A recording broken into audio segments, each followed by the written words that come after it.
ఆరాధ్య స్కూల్లో fashion show competition ఉందని చెప్పారు. నాకు ఇలాంటి వాటిలో ఇంక్లూడ్ చేయడం అంటే చాలా చాలా ఇష్టం. చిన్న పిల్లలకి ఇప్పటి నుంచే స్టేజ్ ఫియర్ అది ఏం లేకుండా ప్రతి దాంట్లో ఇంక్లూడ్ అవ్వడానికి ఇష్టపడితే బావుంటది అని చెప్పి దానికోసం నేను నేమ్ అయితే ఇచ్చేసాను. షాపింగ్ కోసం అని చెప్పి బయటకొచ్చాను. డ్రెస్ అయితే ఆల్రెడీ ఇంట్లో ఉంది. దానికి మ్యాచింగ్ ఇంకా చెప్పులు, ఇయర్ రింగ్స్ ఇంకా అవన్నీ ముందు చూపించాను కదా! షాప్‌లో ఇంకా ఇయర్ రింగ్స్, ఇంకా నెక్ సెట్ అవన్నీ అయితే తీసేసుకున్నాను. ఇంకా నెక్స్ట్ అయితే నేను ఇక్కడ జగదంబ అయితే బయలుదేరాను బ్యాంగిల్స్ కోసం, చెప్పుల కోసం.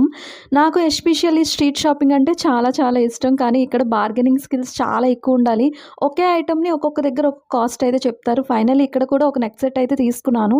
నాకు చాలా రీజనబుల్ ప్రైజెస్‌కే ఇంకా పాపకి చెప్పులు కూడా తీసుకున్నాను. చాలా చాలా బాగున్నాయి. పర్ఫెక్ట్‌గా సెట్ అయ్యాయన్నమాట తన డ్రెస్‌కైతే మాత్రం. 2 డేస్ బ్యాక్ కూడా వెళ్ళాను షాపింగ్‌కి. కానీ అప్పుడైతే ఏం సెట్ కాలేదు. ఇంకా రేపు అనగా ముందు రోజు మాత్రమే నాకు అన్నీ కుదురుతాయి. తెలిసిన విషయమే కదా! ఇంకా అప్పుడు వెళ్ళి అన్నీ సెట్ చేసుకొని వచ్చానన్నమాట. Stay tune for next video. దానిలో ఏమేం కొన్నాను, ఏంటి ప్రైజెస్ అవన్నీ కూడా చెప్తాను.